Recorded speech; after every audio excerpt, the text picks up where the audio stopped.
We crushed it. Crushed it. Hi. Hey. Hi. Hi, Hi, guys. Hi. Guys. No, I'm not saying hi to them yet. Okay. How was your New Year's? We realized that we didn't set up the antenna on our TV, so we frantically figured out on the Roku how to get Andy Cohen and Anderson Cooper. Oh my god. And Sling TV has it, so we bought that for a day and canceled it, but Mose hated it, and I thought they were the funniest people alive. I didn't watch it, but you sent me that picture of Cameron Diaz. Oh, she's the best. A bunch of people were tweeting about her. Did she say something about the holiday? Yeah, she hyped it up. That's why I was like, ah! Oh. I didn't watch any of those New Year's things because me and Dad did the Golden Girls puzzle. And we finished it. Wait, really? Yeah. Oh my god. So you're like, hey Dad, wanna do a puzzle? That's exactly what happened. I was like, I'm doing this puzzle right now at 9:30. Let's see if we can finish in time. We didn't, but it got done shortly after. Wait, did Dad like hoard Betty White's picture? And he's like, only me! I'm only doing this section. And you're like, Dad, why do you love Betty White? He worked on the top and I was at the bottom of it. Okay. And then we needed Mom to help us when she came home. Of course. I love it.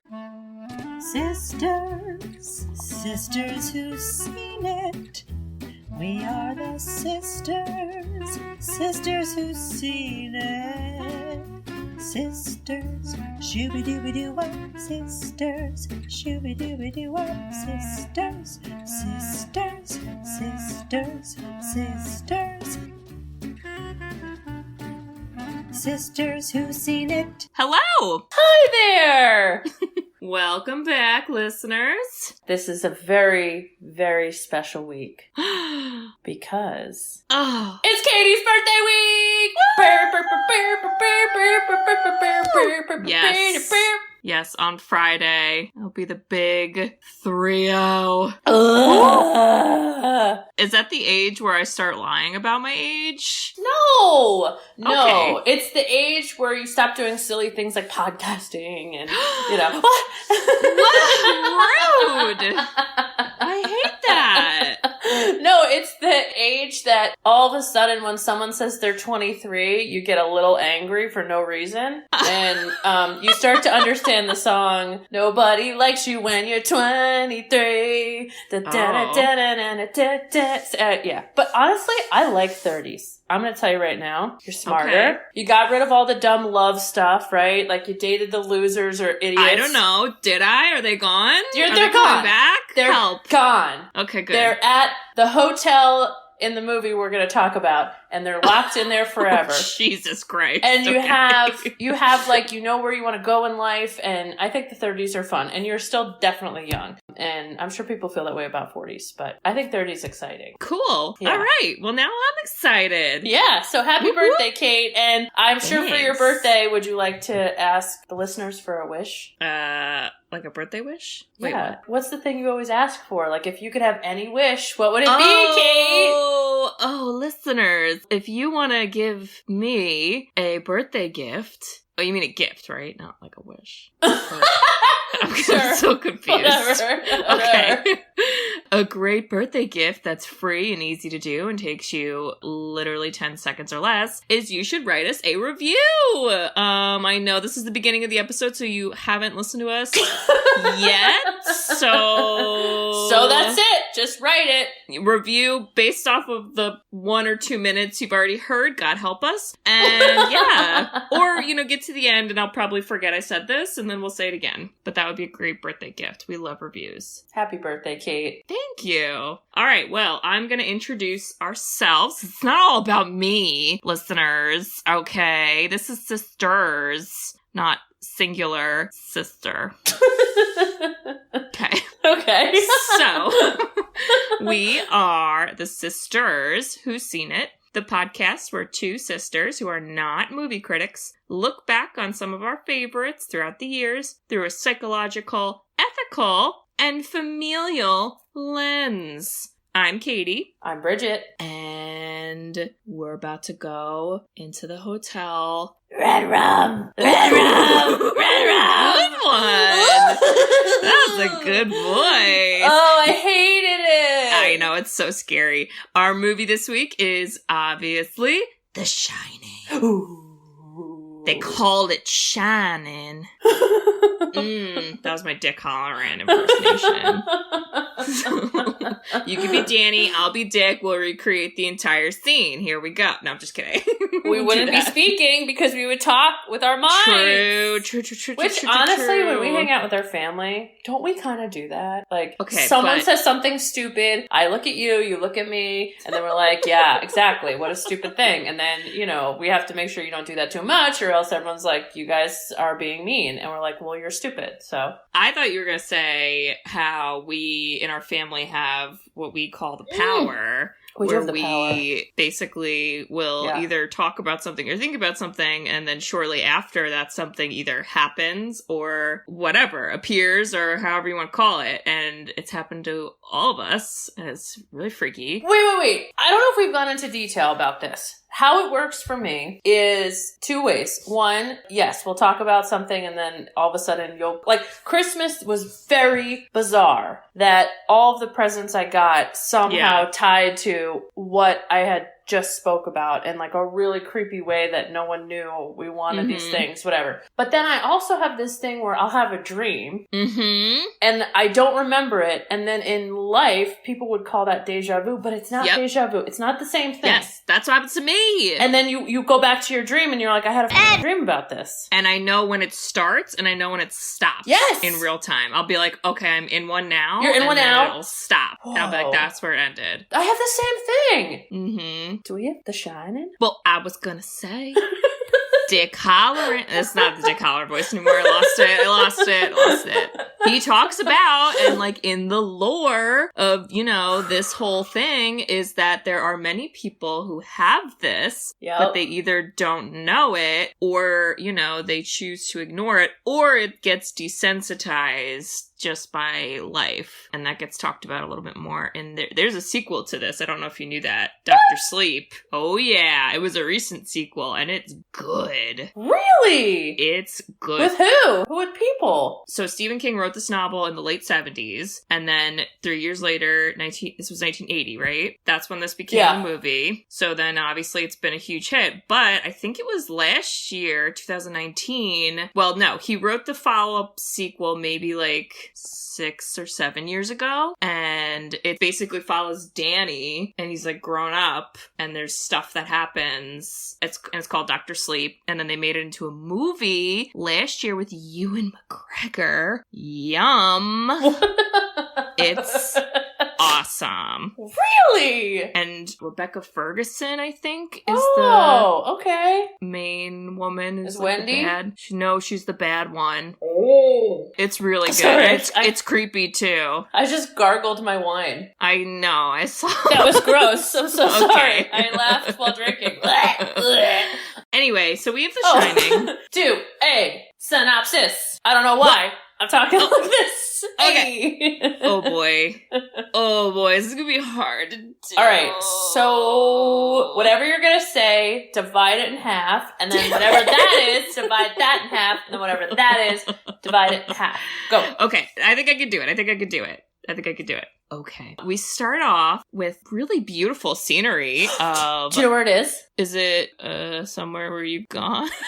I don't know where that is. It's Glacier National Park, Montana, going on the Sun Road, and I did go there, and I said to Mose, who is an engineer and, you know, always has to be right, and I was like, dude, that's Montana. And he's like, I don't think so. And then he was like, crap, you're really right. That's actually exactly where we went. So it's really, really, really beautiful, Montana. You drove on that road? Yeah, it's this really, like, scary, and it's so beautiful there. So it seemed a little narrow, but it jarred me a little. Sorry. Yeah, it is beautiful though, and it's kind of like you get this really creepy, ominous music. You don't really know what's happening. You get a lot of the credits, but then you come to find that we meet Jack, who is the main character, and he's played by Jack Nicholson. So people play themselves. This is Bridget's theory.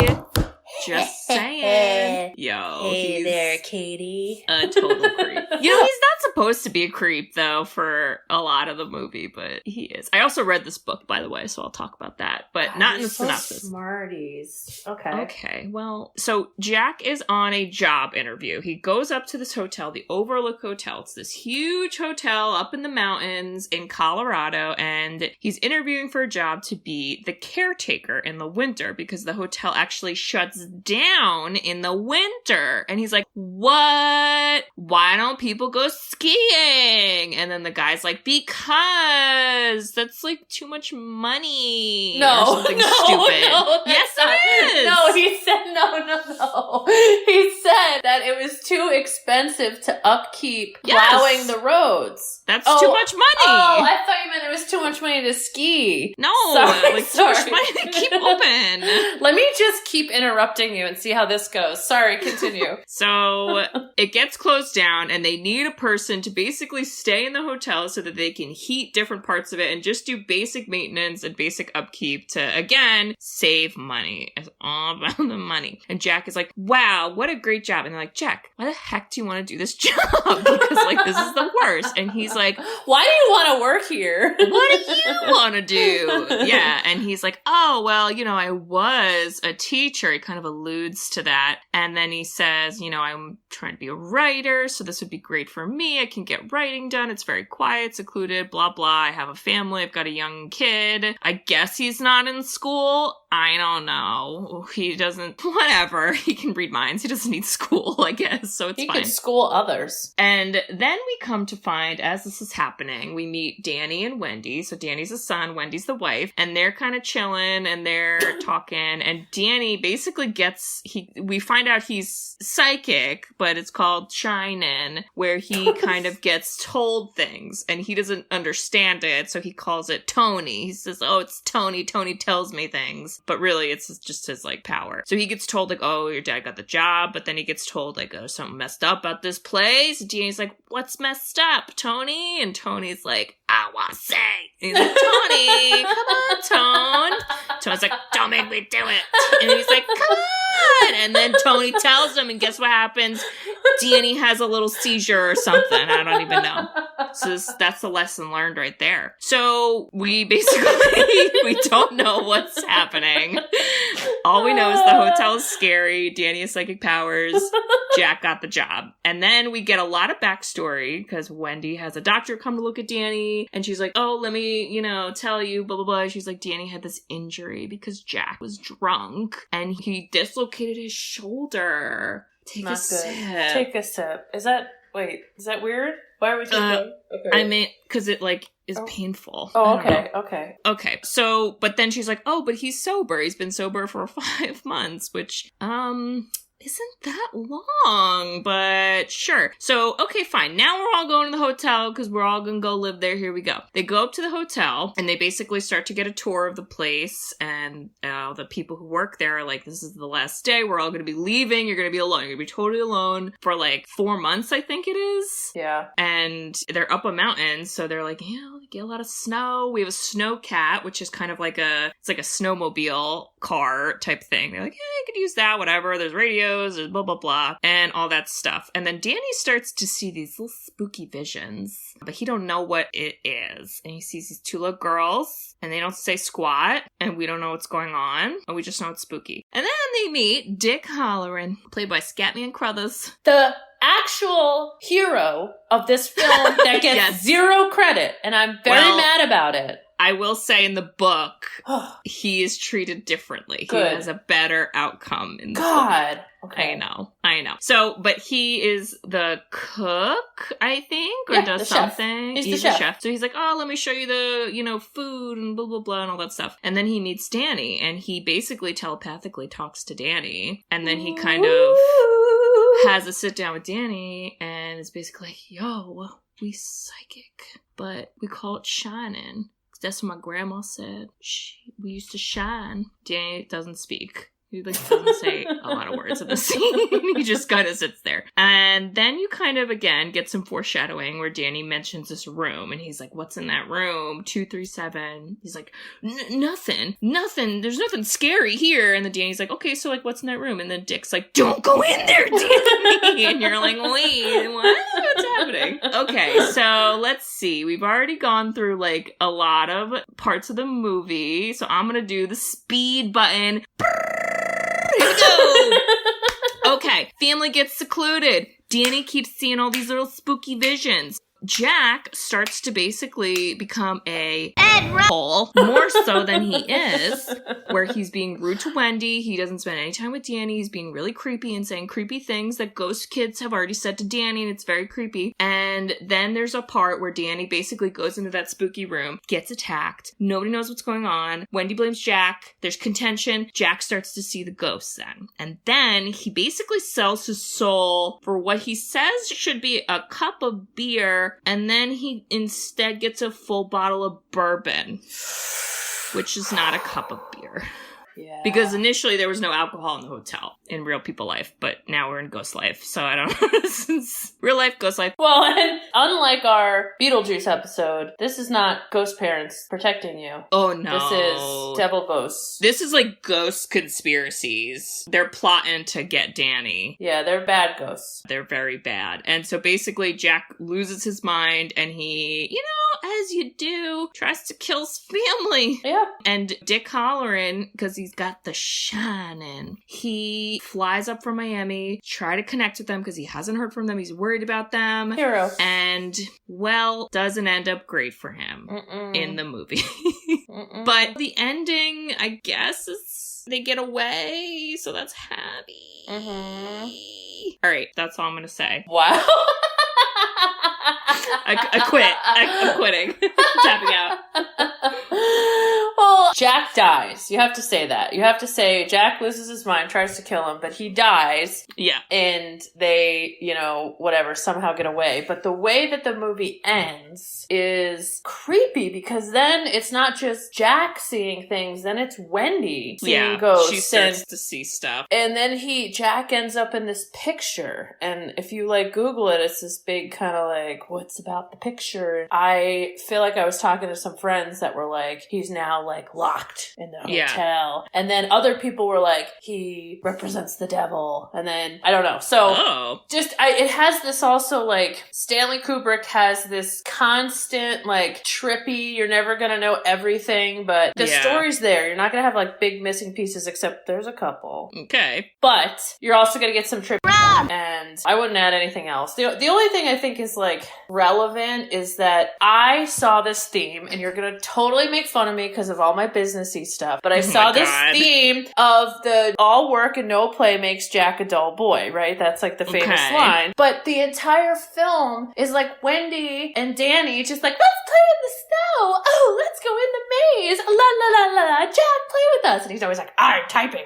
And he like slips into madness that way. And I saw that as like a big theme. Except he didn't really do his job. Wendy ended up having to do his job because he was supposed to be like taking care of the hotel, and he literally never did that. So the Wendy's like, guess I'll check on the boiler, Jack. Well, I looked at his job as writing, but I get what you mean. Well, and again, in the book, there's a lot of differences because in the book, like, part of the reason he goes crazy is because he starts to become really obsessed with the hotel, but it's done through, like, taking care of the hotel, which, again, we never see him do in this movie. Never. And he ends up finding, like, you know, in the book, he finds, like, pictures of, like, famous people that used to come there and, like, all these things. So he gets, like, really obsessed with it. But then, like, because he gets obsessed, he doesn't do the writing he's supposed to, but he also isn't, like, being nice to his family, and he kind of loses his mind that way. That makes way more sense. Yeah. And Stephen King ripped this to shreds. He was like, you're the worst, I hate this. And then I feel like Stanley Kubrick's like, really? Because the rest of the world loves it. I feel like, though, because Stephen King was still kind of like a young writer, and not like young age-wise, but like in terms of writing, like this was only his third novel, and then it got turned into a huge motion picture, so I feel like he kind of was being a little harsh. It's hard to adapt books to movies sometimes, too, because there's a lot of, like, inner monologues or exposition and stuff. Like, you can't put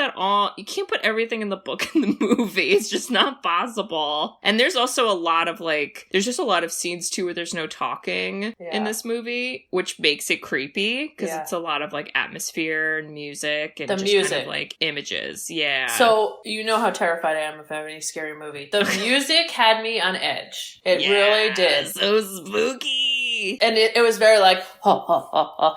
Dee, dee, dee, dee. Yeah, a lot of the tones. It was almost more like childlike music. It wasn't like professional composer music. It was very raw, and I was just like, oh, I hate it. Like stuff in your head you make up with. Like, like that kind of stuff. There was one musical, I guess, like sound maybe that they used where it was like guitar string or like some type of string being picked where it's like and like and they totally use that in the X-Files. I'm just saying. Ooh. And they would usually use it when it was like something like creepy and icky, like a bug monster or something. I hate it. I love it. Were you like scared though? I mean, yeah, more though at like as time went on, and then once he went into that room, my body was like, huh, huh. Then I started to like tense up, and it also gets kind of trippy on like what's real, what's ghost world. Okay, the one thing I'm like, get out of town. So Wendy, for being like, I don't know, she kind of came off very like, you want a sandwich? Oh, you're slipping into madness? Like, can I help? Like, and then eventually she's like, oh crap, he messed with my kid. I'm about to lose it. And she like hits him with the bat, and I'm like, yeah, take him out. You know, it's you. You gotta protect your kid. And she pulls him into the food pantry and locks it. I'm like, yes, movie's over. We're good. And then you're telling me Ghost, what is his name? Charles Grady does a little knock and Ghost unlocks the door. Get out of town. Get out of town. How'd that happen? What's that story? What's that about? What? Sorry. It's also like up until that point in the movie, you aren't entirely sure if the ghosts are real or if it's all in Jack's head, because it's kind of like when he sees the ghosts, nobody else does at the same time. There's that one scene where he's talking with Lloyd, the bartender, and then Wendy runs in, and when she runs in, obviously the room is empty and he's not drinking anything. He's just kind of sitting there. So that's really the first point in the movie, besides the lady and Danny. But like in terms of Jack and like seeing someone, that's when you kind of start to be like, oh, I guess it's real. The whole thing is there are supposed to be ghosts. They're supposed to be very evil. And again, this, in my opinion, wasn't portrayed as well in the movie than the book, but the ghosts are trying to get Danny. Like, they want him because of his power, which they don't really talk about. They're just like, you should kill your family. When, like, really in the book, they're like, whoa, that kid's got some, like, chutzpah. We want that. Some chutzpah. Yeah. Well, I guess in the synopsis, I'm thinking we didn't mention that the guy interviewing is like, hey, so we know you flew out here. We just gotta let you know that there was a tragedy 10 years ago where Charles Grady came here, did your job, lost his mind, and chopped up his wife and kids. And he, like, laughs about it. I was like, Mr. Ullman, get it together. He's Come like, on. The police thought it was cabin fever. I mean, you can imagine maybe why they never mentioned it. I would have been like, what? Bye. Yeah. What?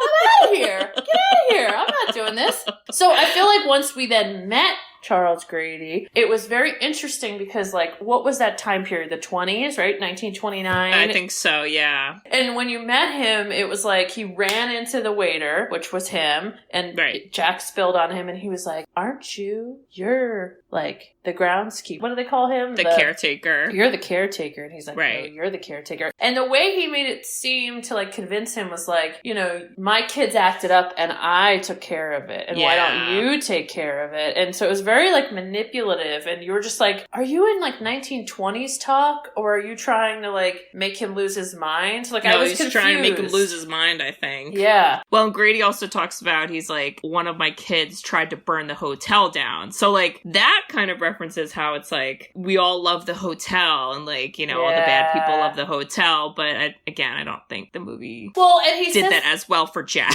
And he says the N-word, yeah, get out of town. I was like, come on. He does. So the chef's name is Dick, right? Dick Halloran. He so underrated. If you ask people, anybody off the street that's not like a movie person, and you're like, yo, tell me about all the characters in The Shining, they'd be like, oh, I think Jack, and then that lady that played Popeye's girlfriend, and then this like little kid, and they would never mention Dick, and Dick literally saves the movie. I would mention him. I guarantee a lot of people wouldn't mention him, and he saves the movie, and I cannot believe that he heard a little mind whisper. He's like the hero, and he flies, and then drives 5 hours, and then takes a Sno-Cat. What, are you kidding me? He's a hero. Yeah. So in the book, he does not die. He lives. Oh, I wish it was like that. Him and Wendy and Danny escape all together. I wish that was how it ended. Yeah, but in the book, also the hotel explodes. And then Jack dies. Whoa. So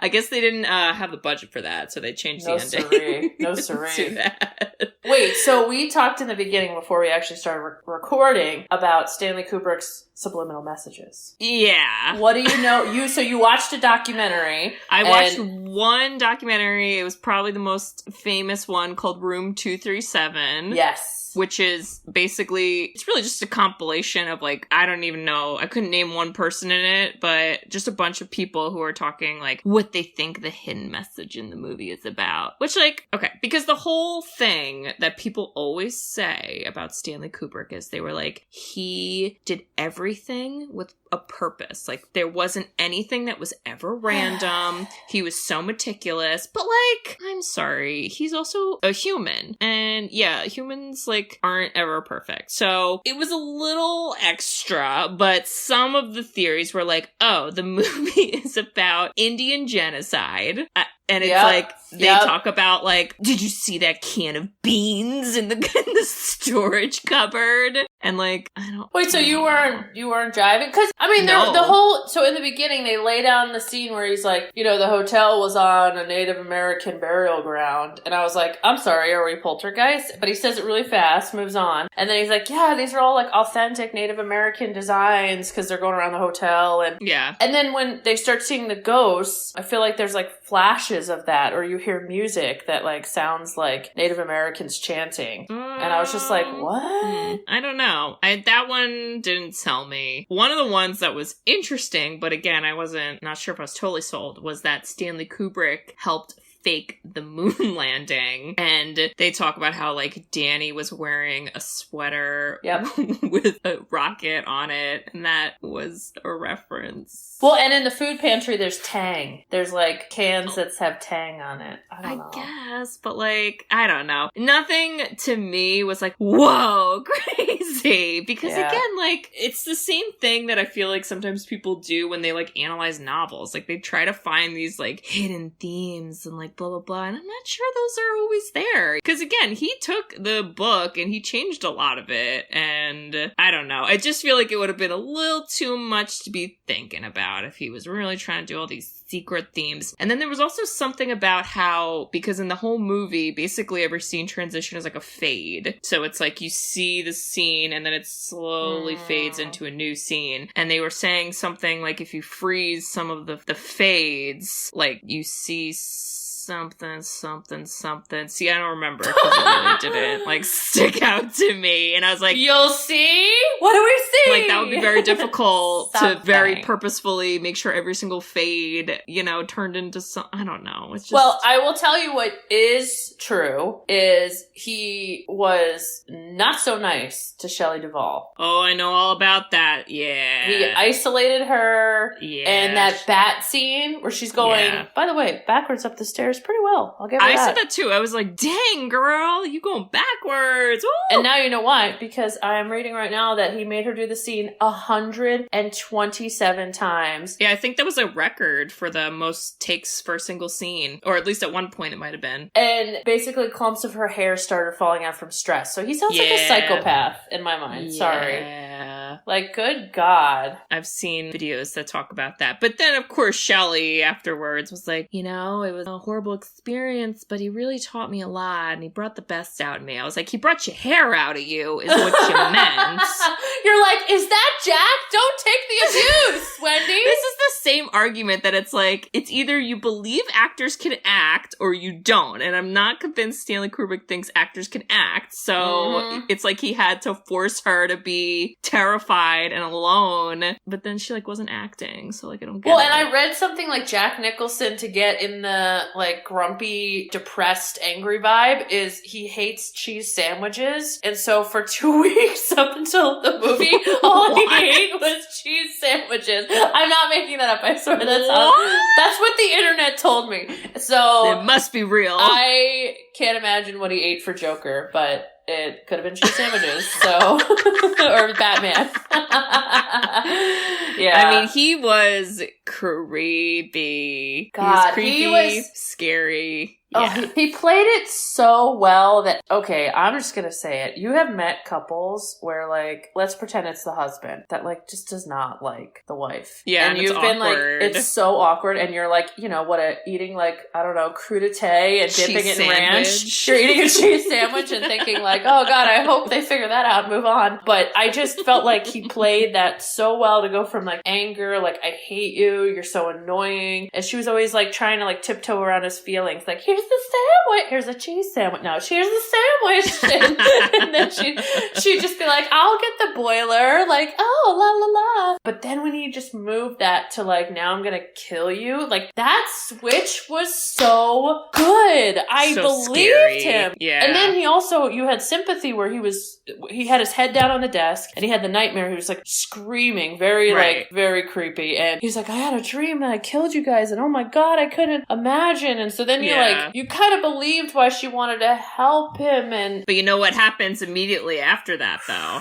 He gets, like, choked, the kid. Yeah, so then it's like Jack literally gets sympathy from Wendy for, like, like 30 seconds maximum, and then Danny walks in and she's like, Jack, you son of a bitch! And she just, like, literally starts screaming at him. I'm like, oh my God, what a switch. He was just having a nightmare. How the heck did he strangle a kid during the nightmare, Wendy? Come on. Well, let me ask you this. How do they describe, because that's another plot hole, like, we really don't know how he got strangled. How do they describe that in the book? It was by the lady. But she was a ghost. Yeah, but they can hurt you. Oh, ghosts can hurt you? Yes, in this story, yes. Beetlejuice taught me different. Beetlejuice hurt them.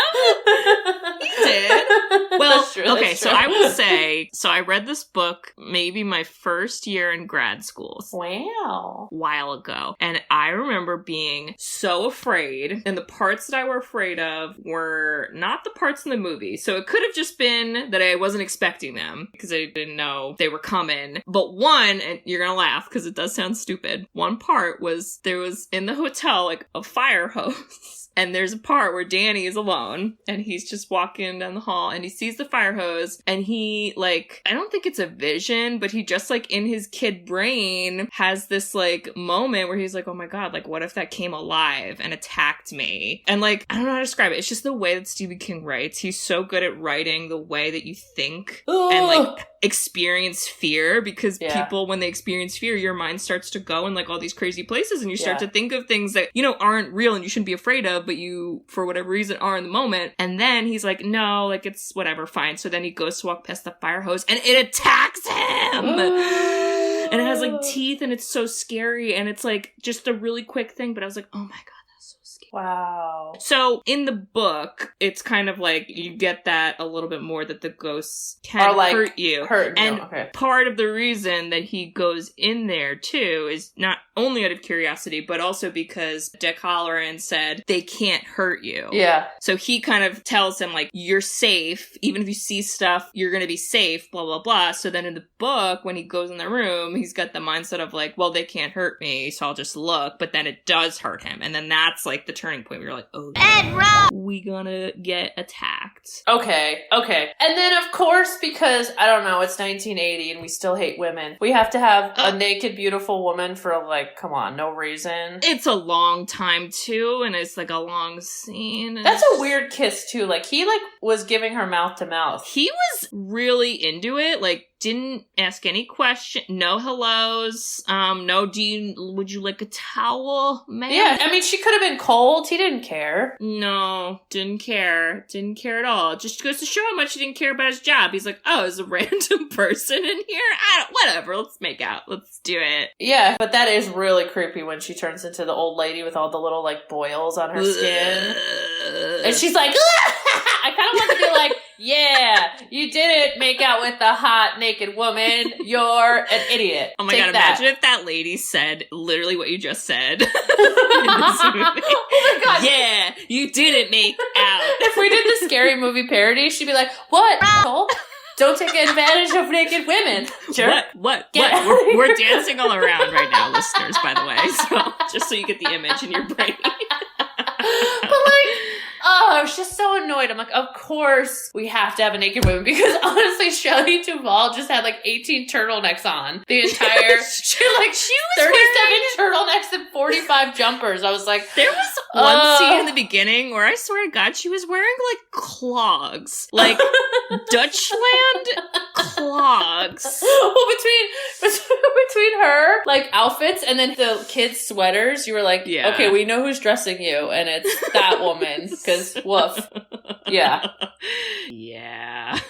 Interesting choices. so weird. But I mean, I'll be honest. I don't want to be in a large hotel with a psychopath. I'm just gonna tell you right now. I wouldn't even want to be in a large hotel alone because again, I feel like my mind would play tricks on me. Yeah. It's just that like idea of long hallways Yes. where you could Yes. see something at the other end and like it's so far away, but also it can like run and attack you. But it's also far away, it could get away. He did a really good job on like when the kids in like the tricycle, the camera goes down to the kid's level and is following him. That got me. I was like,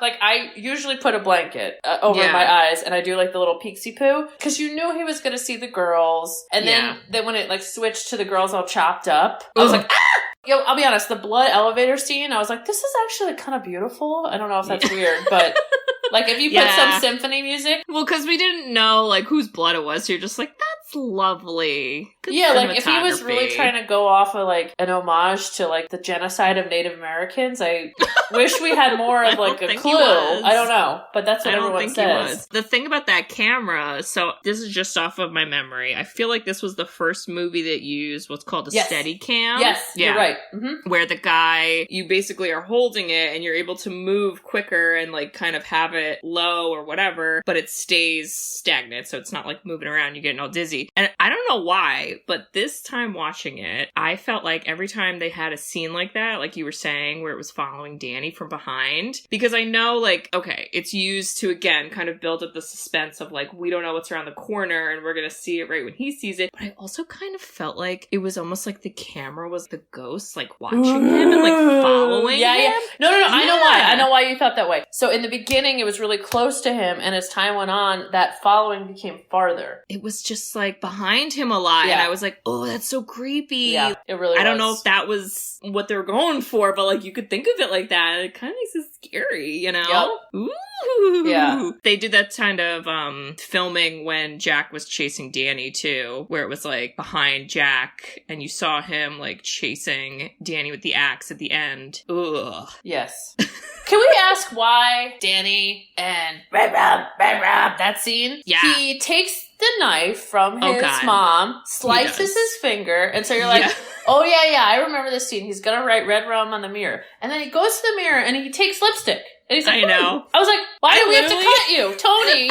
I was like, this would be a great trivia question because, like, I bet a lot of people would say he wrote it with his blood, but, like, he didn't. He did lipstick. It was lipstick. Yeah, I don't know. I mean, I guess it was just supposed to be creepy. And was he sick of Tony? He, like, sliced his finger, like, enough, Tony! Stop speaking to me! He's the boy that lives in my mouth! I don't know, but I hope so. That's amazing. What if you, like, just talks like a crazy person and you're like, there's a woman that lives in my mouth, I don't know, I have special powers. Like, you might have schizophrenia. We should, let's look into that together. Well, the doctor asked those questions. She's like, does Tony ever tell you to do things? Because that's usually a question you ask if people report hearing voices. Are they telling you to do stuff? Yeah. I love that there's one line Danny says, let me find it, where I was like, ooh, ooh, it's creepy. Oh, where she asked the doctor's asked about Tony, and she's like, can I see Tony? And he was like, no. And she was like, why not? And he's like, because he hides. And then later, when Danny is talking to Dick Halloran, Dick's like, why don't you want to talk about it? And he's like, because I'm not supposed to. Like, it's supposed to be a secret. And he was like talking about how it's like, you know, we can't tell anyone. That actually comes up in the Dr. Sleep movie, where it's kind of like talks about how, oh, you should hide that if you have that power, and it'll like keep you safe.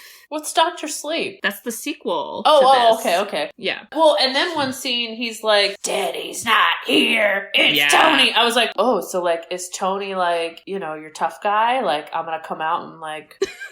Because, so one time I watched this whole documentary about schizophrenia with this, like, lady who interviewed all these crazy people, and, I'm sorry, that's probably not the right term to say. I was gonna say, don't call them crazy, it's not fair. Not that, I meant, like, different variations of people, one of them being, like, Ted Bundy. And it was all about this theory that schizophrenia came from people having to protect themselves from, like, really tragic trauma scenarios when they're younger, and then they, like, this alter ego comes out, and that's where murderers come from. So she had this whole theory tying it to murderers. So the twin, he was like, he's not here, it's Tony. I was like, it's like the documentary. Like, here he is. Danny's gonna become a killer. I was like, he's got a knife. But I saw this movie, so it's okay. Imagine if Danny was like, I'm gonna go Ed Rowe! and then he just like goes Chucky style with his sweaters, and he's like, come here, Jack, I gotcha. Ew, he did wear a lot of overalls, and I hated it. I hated it. They're so creepy on children. Parents, if you're a parent, don't dress your kid in overalls, or else it's gonna look like a demonic doll that we're not gonna speak of because it scares Katie. Okay. Well, okay. Katie hates dolls. Okay, the one thing though that I didn't realize when I watched this movie in the past is like when Jack starts to lose his mind, he kind of like goes off the rail with dialogue, because him and Wendy, he's chasing Wendy a lot, and they're in these like scenarios where it's not like nowadays movies are like, the killer's here, they have one dialogue and leave.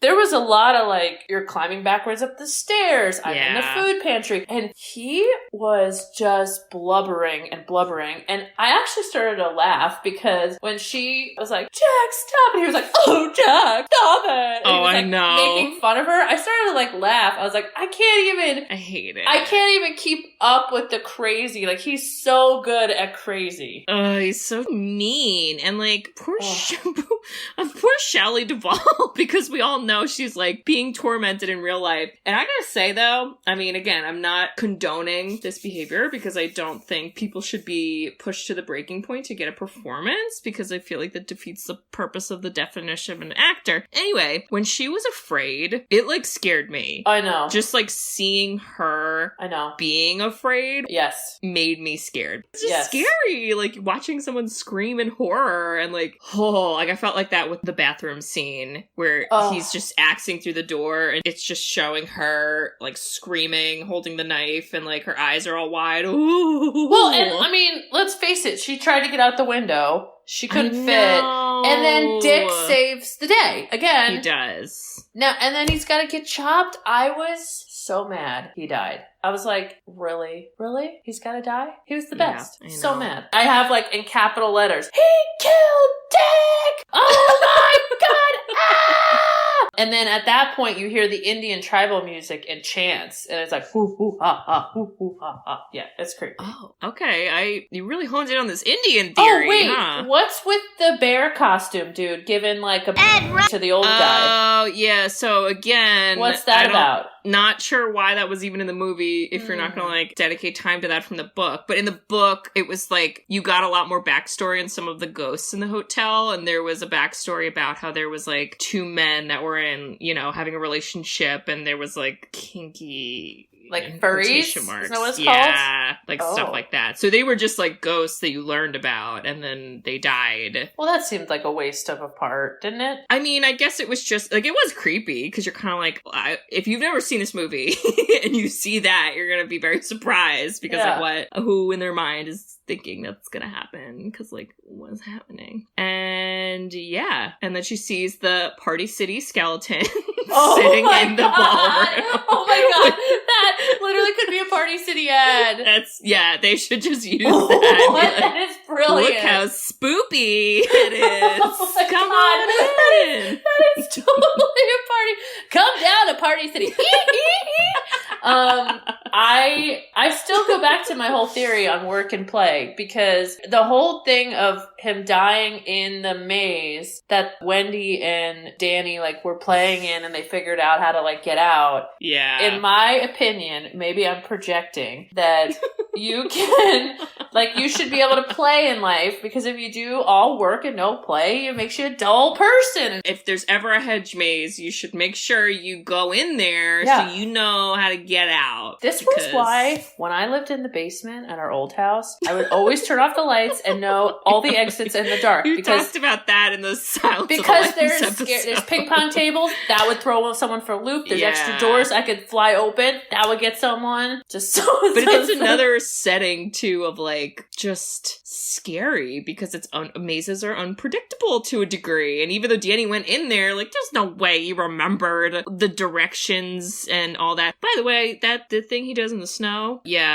no, wouldn't have done that. I would have kept on running and been like, how the heck does he know where I would have never thought of that either, but I have to tell you this story. Is it about you being in a hedge maze, running away from a man with an axe? Because I'm afraid. It's about when I was in high school. I think it was Liz was with me, and we snuck out because I lived in the basement as a child. What was mom and dad thinking? And we realized, because the way that the door would work is it would beep. So you had to be proactive and pre-open the door. And then you had to be careful of the light, because the light was censored. So then you'd have to be silly and throw stuff out or whatever. So they just, honestly, I'm sure mom and dad were we couldn't care less about your dumb shit that you guys do. But when we went out in the snow and we left, we realized we were leaving footprints. So we were literally trying to sneak out with footprints. So then we had to roll on the ground and roll all the way to the back gate. Again, I really don't think mom and dad could have cared less. That's what I'm confused about. Well, we thought it was those girls trying to make snow angels. What's silly sleepover? And then that was I don't know. I was just we're so dumb. But I guarantee anybody listening has tried to sneak out and realized, oh snap, my footprints are there, and they had to get creative, and maybe this little boy could have helped them. I don't know. I feel in the heat of the moment, if I'm terrified and running for my life, I just don't think I personally would have noticed that, or it would have taken me way too long to notice. You know what I would have tried to do? I would have tried to literally hurl my body into one of the hedge walls and go through it, and it would not have worked, I'm sure. But that's probably what I would try. It would have made a lot of noise. Again. And then he would just find my butt and legs sticking out, and I'd be in the parody, in the Shining parody, that is exactly what happens. You go, and then it bounces you back into Jack, and he's whoa! Oh my god. Whoa. Yeah. But just, I think what you talk about with the book, I kind of wish, the way that you're describing the book, I'm wow, that makes so much more sense. There's a lot of stuff that just doesn't really make sense, but it's just scary to be scary. Yeah, I think that was what a lot of the choices were. Even the hedge maze, that wasn't in the book. In the book, they had, it was a topiary of hedge animals. Oh. And they, in the book, moved. And again, that was another part that I was that is creepy, because it'd be they're covered in snow, and then you turn around and there'd be no snow on them, and you're wait, what? How'd that happen? And then they would slowly get closer to you when you weren't looking, and ooh, it's just a creepy idea. I did read that the actual maze in the film was all salt and styrofoam. It wasn't actually snow. That's interesting. But I feel that's not so good for the environment, huh? Probably not. No. But besides the point. I mean, absolutely watch this. This is a yes, watch it. That's for sure. Yeah. Did you get a dad quote? Yes. I did.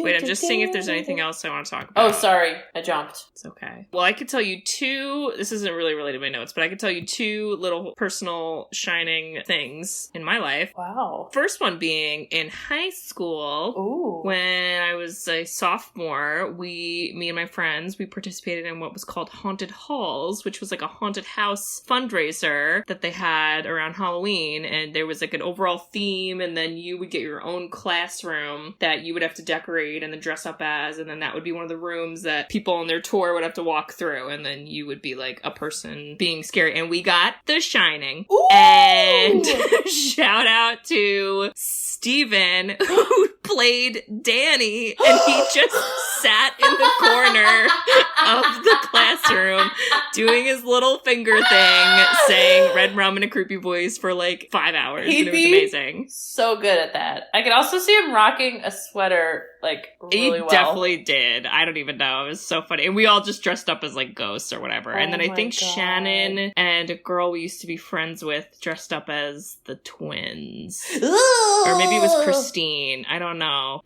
It wasn't me though. And we had printed out like pages and pages of like the all work, no play, makes you a dope boy. We had it like slewed on the floor and all the blood and blah, blah, blah. So that's one thing. Creepy. So the second thing was in college, my senior year in my apartment, I had a poster that was literally a picture of Jack's face going through the bathroom door, and I put it on the back of my bathroom door. So when people would use my bathroom, it looks like he was coming through it.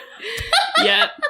I think I have a picture of that somewhere. Wait, just because, did you think it was funny, or like did you like to scare yourself? Oh my god. It didn't scare me. It just scared other people. That's so brilliant. I want to like take a poll. How many people had did that? Because that is so smart. They clearly made that poster for that purpose, because it was literally like his face, and it was huge. It was just like through the door, like, ugh. I gotta tell you, like rewatching that part, I was like, this doesn't really fit. Like all of a sudden they zoom into his face and he like is stuck in the door. And I don't know, it just didn't. Rewatching it, I was like, eh. Well, it's also like, you know, nothing's gonna happen if you've seen it before, because he's just like, you know. Honestly, Jack's kind of like lame as villains go. Like, I don't know. He was very bad at his job on multiple levels. Like he didn't even kill the kid, their wife. Even the ghosts were like, hey, you suck at your job. And he was like, I'm trying. They're like, we'll let you out of the food pantry. God. Can you just kill them already? Jesus. Yeah. My God. Yeah. So those are my little fun facts. That's a really great fun fact. Shining fun facts. Yep. I want you just to like say nothing and just put that poster on the door at home and just wait for like mom to lose it or something. I don't have the poster anymore, I don't think, but I'm sure you could get it on Amazon. Oh my God. It was awesome. I think I have a picture of it though from college, so I'll try to find that. Oh my God. I love it. Please post that. I will. All right. So I did get a dad quote. Yeah, you know he knew this one. Yes. And he probably read this book, huh? I don't know, actually. It's a good question. I feel like he's a Stephen King fan. I should ask him about that. Well, he read a bunch of other books. Like, he read It, which is a long... Oh my God, it was so long. Yeah, that needs to be on the agenda one day, or else. And that's going to be a two-parter, because I got to say. Well, that's very scary, so we'll do that next year. It's the best! And of course, I'm talking about the 1990 miniseries, everyone, with Tim Curry. Is that Degrassi? Oh, okay. Oh, well, don't tempt me. Oh, no, what should not be said? Okay, I'm going to play it now. Okay, so this week, our movie was The Shining. Bum, bum, bum. Yeah, one of my favorite actors, Jack Nicholson. Oh, he's one of your favorites? Oh, okay. I like The Shining. Hey, Claude, how's my credit? It's Lloyd, Dad. Lloyd, Floyd, whatever. All right, it rhymes. Whatever. But, you know, Shelley Duvall, yes, his wife, yes, thought finally that she got rid of a nut of a husband after The Shining, and then she goes and marries Popeye.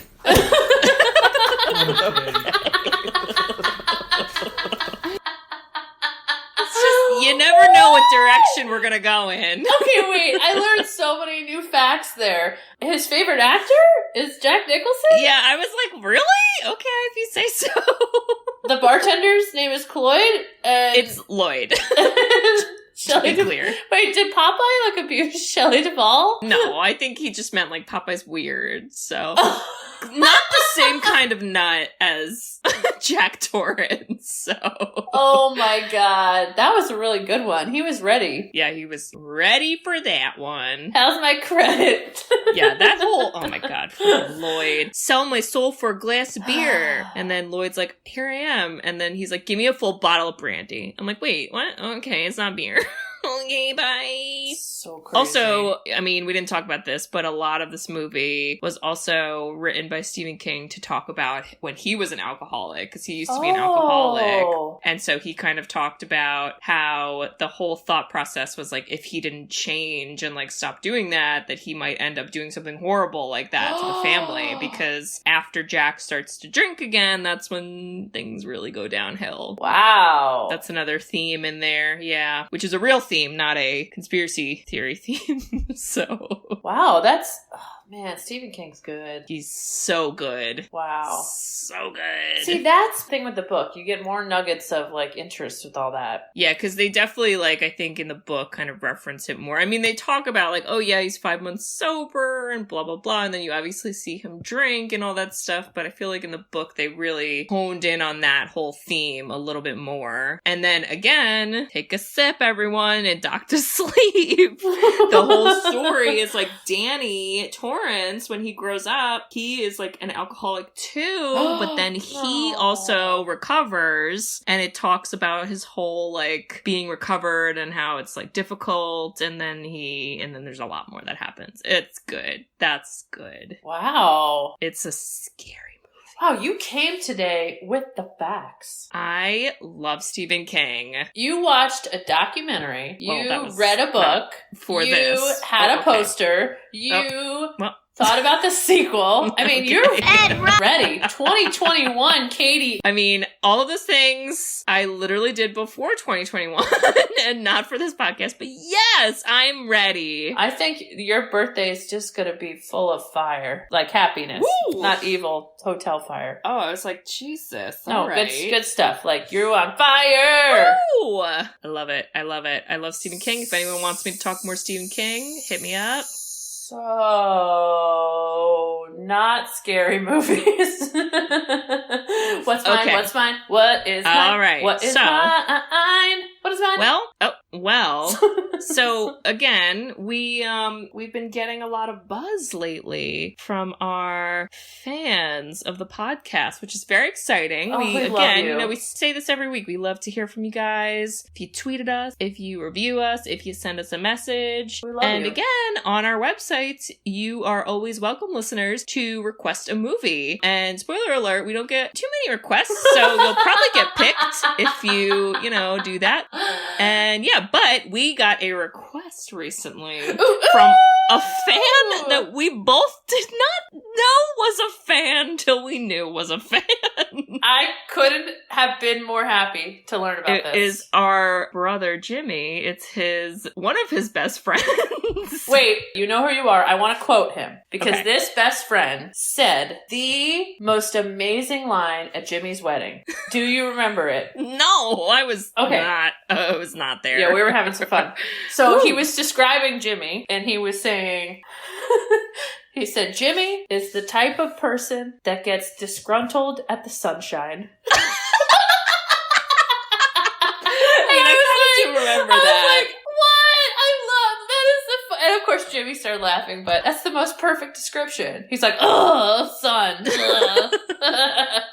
I don't know why that stuck with me. I laughed so hard. I was like, stop. This guy. I'll forever love him. And now, little did we know, he loves us. Well, we could say his first name. We're gonna shout out Gino. Hey! Gino, you fan. Hey, Gino.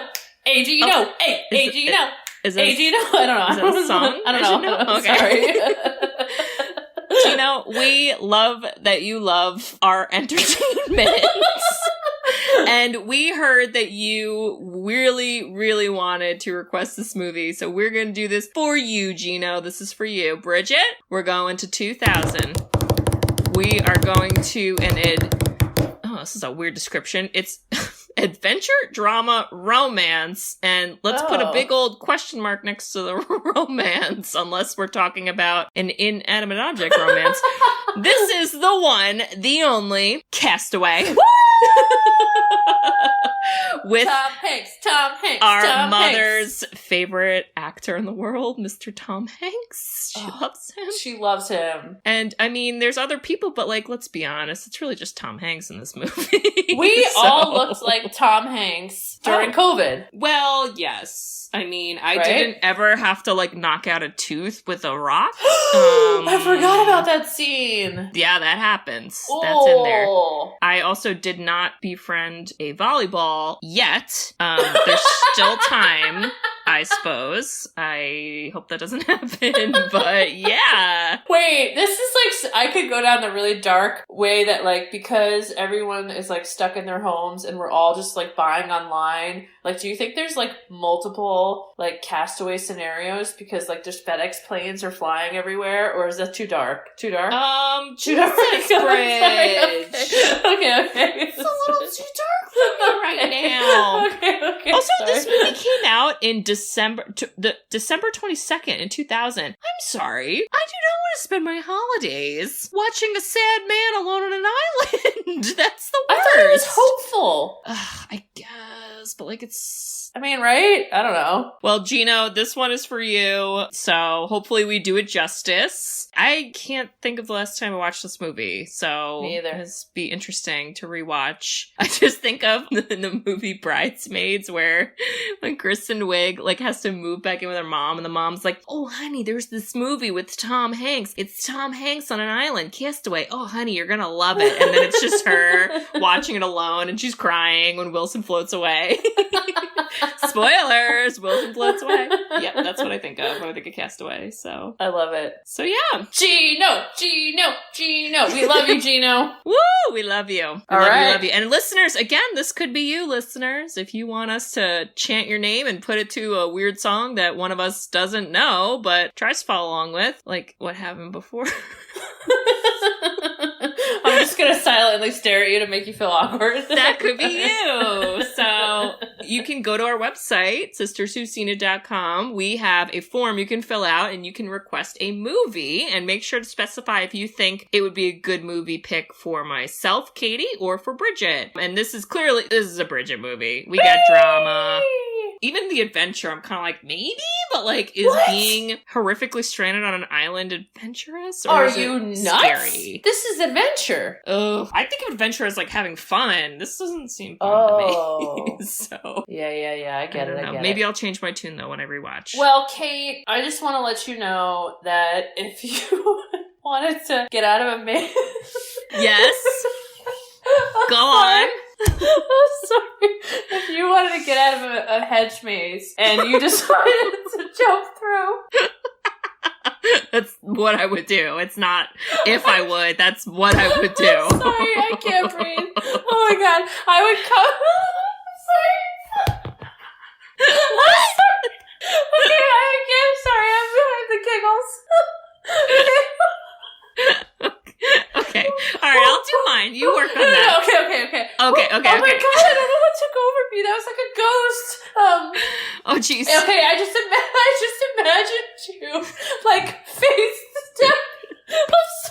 Okay, I haven't even drank anything. I had like one glass of wine. Okay, I just imagined your butt out, and if that was you, I would cover you up with like, I don't know, a Target plant wall. Sorry. Oh my god.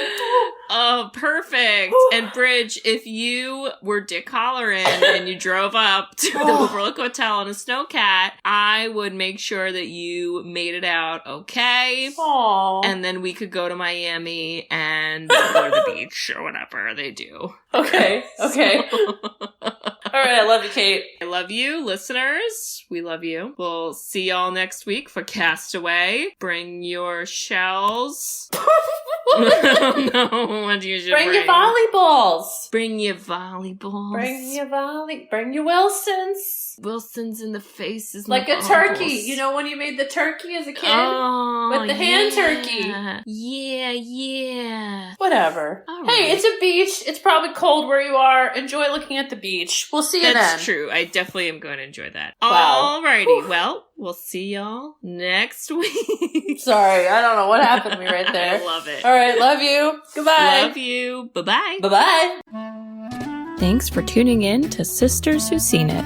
You can listen to us on Spotify, Apple Podcasts, or wherever you listen to podcasts. Check out our website at sisterswho'veseenit.com, where you can email us, request movies to be reviewed, and keep up to date with all things sisters. Also, make sure to follow us on Facebook, Twitter, and Instagram. See you next week.